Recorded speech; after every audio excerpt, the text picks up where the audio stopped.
मुख्यमंत्र्यांच्या लाडक्या बहिणीसाठी आनंदाची बातमी. 2 दिवसामध्ये डिसेंबर महिन्याचा हप्ता खात्यावर जमा होण्यास सुरुवात. भाजप नेते सुधीर मुनगंटीवार यांची माहिती.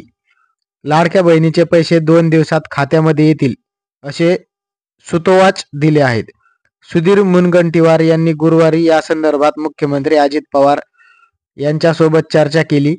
त्यानंतर प्रसार माध्यमांशी बोलताना त्यांनी लाडक्या बहिणींसाठी ही खुशखबर दिली आहे. लाडक्या बहिणींना 2 ते 3 दिवसात डिसेंबर महिन्याचा हप्ता मिळणार असल्याचे माजी मंत्री मुनगंटीवार यांनी साम टीव्ही सोबत बोलताना सांगितले. लाडकी बहीण योजनेसंदर्भात सोशल मीडियावर चर्चेला उधाण आले. निकष बदलले जाणार, काही महिला अपात्र ठरणार यासारख्या चर्चा सोशल मीडियावर सध्या सुरू आहेत. या संदर्भात मुनगंटीवार यांनी अजित पवार यांची भेट घेतली. यावेळी त्यांनी पुढील 2 दिवसात 1500 रुपये खात्यात जमा होतील असे सांगण्यात आले आहे. लाडकी बहीण योजनेचे पैसे लवकर खात्यात जमा होणार आहेत. या संदर्भात मी अजित पवार यांच्याशी बोललो आहे.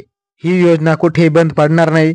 या विरोधात काँग्रेस पक्ष कुठे चुकीच्या पद्धतीने प्रसार करत असतील तर त्यांच्या विरोधात पोलीस तक्रार करा.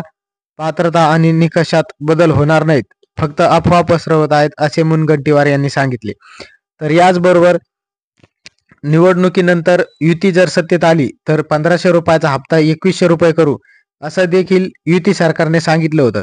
तर त्या 2100 रुपयाच्या हप्त्याबद्दल काय होणार, तर डिसेंबर महिन्याचा हप्ता फक्त 1500 रुपये खात्यामध्ये जमा होणार आहे. कारण की अजून 27 तार झालेला नाही आणि महिला बालकल्याण त्याचबरोबर अर्थमंत्र्याची देखील निवड झालेली नाही. तर 2100 रुपये हप्ता वाढीव जो आहे तो मंत्र्याची निवड झाल्याच्या नंतरच खात्यामध्ये वर्ग केला जाईल असेही मुनगंटीवार यांनी बोलताना सांगितले. बिनधास्त मराठी लाईव्ह